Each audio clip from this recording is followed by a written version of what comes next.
ایک انتہائی ضعیف لاغر قریب المرگ بوڑھا چھوٹے چھوٹے پھلوں کے پودوں کی نگہداشت کانٹ چھانٹ کر رہا تھا۔ وہاں سے ایک بادشاہ گزرا۔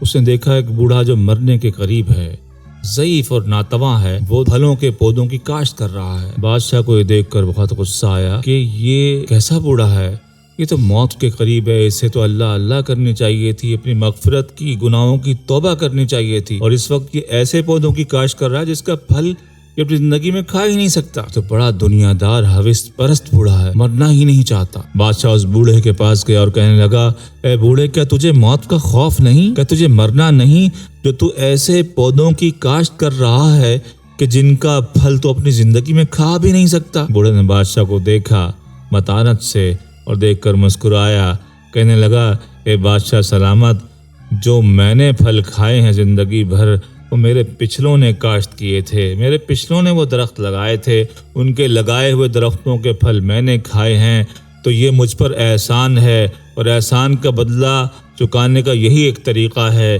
کہ اب میں اپنی اگلی نسلوں کے لیے پھل لگاؤں۔ اے بادشاہ، میں یہ پودے کاشت اس لیے نہیں کر رہا کہ ان کے پھل میں کھاؤں، بلکہ میں اس لیے یہ کاشت کر رہا ہوں کہ ان کے پھل میری آنے والی نسلیں، میرے بچے، آئندہ کے آگے کے لوگ اسے کھائیں۔ بادشاہ نے جواب سنا تو اس کا سارا غصہ جھاگ کی طرح بیٹھ گیا، اور بلکہ اس کی سوچ بالکل بدل گئی۔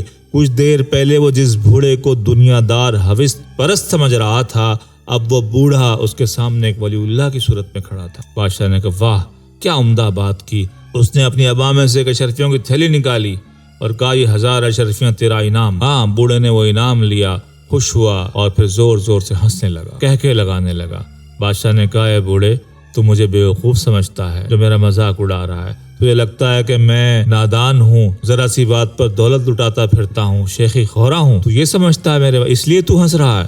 بوڑھے نے کہا، نہیں نہیں، اے بادشاہ، ظاہر کو اتنی جلدی حقیقت مت سمجھ لیا کر، کچھ دیر غور کر لیا کر، ایسی بات نہیں۔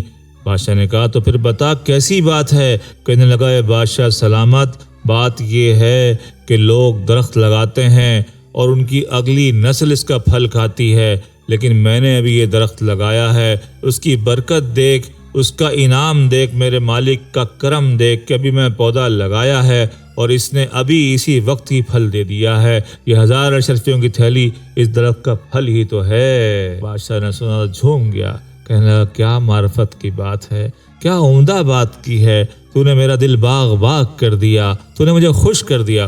اس نے 1000 اشرفیوں کی تھیلی اور بوڑھے کو انعام میں۔ بوڑھے نے وہ دونوں تھیلیاں اپنی دونوں ہتھیلیوں پر رکھی، کبھی تھیلی دیکھتا ہے، کبھی آسمان کی طرف دیکھتا ہے، پھر زور زور سے ہنسنے لگتا ہے، ٹھٹے لگاتا ہے، تھیلی لے کر گھومتا ہے، جھومتا ہے اور خوب زور زور سے ہنستا ہے، قہقہے لگاتا ہے۔ بادشاہ نے کہا، یہ بوڑھا واقعی مجھے بیوقوف سمجھتا ہے، مجھے اپنی باتوں سے بیوقوف بنا رہا ہے، اور میری دریا دلی اور میری سخاوت اور میری دانائی پسندی کو یہ میرا احمقانہ پن سمجھ رہا ہے، اس لیے ٹھٹے لگا کر میرا مذاق اڑا رہا ہے۔ بادشاہ نے کہا، اے بوڑھے، تو میرا مذاق مت اڑا، تو میرا مذاق کیوں اڑاتا ہے؟ کیا مجھے جاہل سمجھتا ہے؟ کیا شیخی خورا سمجھتا ہے؟ بوڑھے نے کہا، نہیں نہیں بادشاہ، تو ایک مرتبہ پھر دھوکہ کھا رہا ہے، ظاہر کو دیکھ کر اتنی جلدی نتیجہ اخذ مت کیا کر۔ اے بادشاہ، اصل بات کچھ اور ہے۔ بادشاہ نے کہا، تو بتا اصل بات کیا ہے؟ بوڑھا کہنے لگا، بادشاہ سلامت، یہ 2 تھیلیاں دیکھ اور یہ چھوٹا سا پودا دیکھ۔ اے بادشاہ، ابھی یہ جوان نہیں ہوا، اب اس کے تنے میں جان نہیں آئی، ابھی اس قابل نہیں ہوا کہ یہ پھل دے سکے، لیکن اس نے مجھے پھل دے دیا۔ اور لوگوں کے درخت تو سال میں 1 مرتبہ پھل دیتے ہیں، لیکن میرے اس نوزائیدہ پودے نے سال میں نہیں، چند لمحوں میں مجھے 2 مرتبہ پھل دے دیا۔ اے بادشاہ، میں اپنے رب کا شکر ادا کر رہا ہوں، خوش ہو رہا ہوں، اور خوشی اپنے رب کو دکھا رہا ہوں، خوش ہو کے دکھا رہا ہوں کہ میرے مالک، تو نیکی کا اتنی جلدی بدل دیتا ہے، تو اتنا انعام کرتا ہے۔ بادشاہ نے یہ معرفت انگیز جملے سنے تو چیخ ماری، غش کھا کر گر پڑا۔ غش کھا کر گر پڑا۔ اس کے مصاحبوں نے سنبھالا، اسے اٹھایا۔ بادشاہ اٹھا اور پھر اس نے ابایا میں ہاتھ ڈالا اور اشرفیوں کی ایک تھیلی اور نکالی اور بوڑھے کو دی، اور یہ کہہ کر وہاں سے رخصت ہوا کہ بوڑھے، اگر میں کچھ دیر اور یہاں رہا تو مجھے لگتا ہے کہ اپنی ساری سلطنت تجھے تیری نظر کر دوں گا، تجھے دان کر بیٹھوں گا، مجھے اجازت دے۔ یہ کہہ کر بادشاہ وہاں سے رخصت ہوا۔ اور دوستوں، بھائیوں، بہنوں، بزرگوں، اس حکایت میں بزرگوں نے ہمارے لیے ایک بہت اہم میسج رکھا ہے۔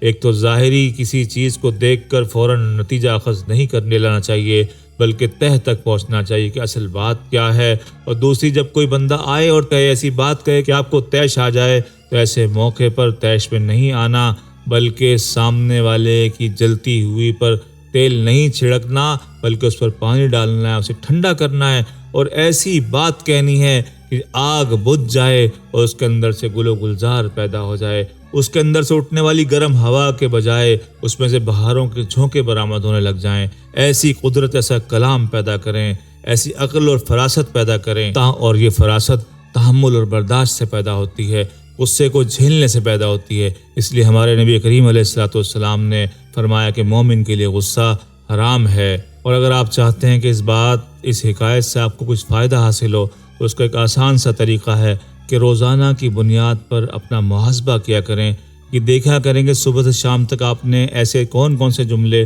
دوسرے لوگوں سے کہے ہیں جس سے انہیں تکلیف پہنچی ہوگی۔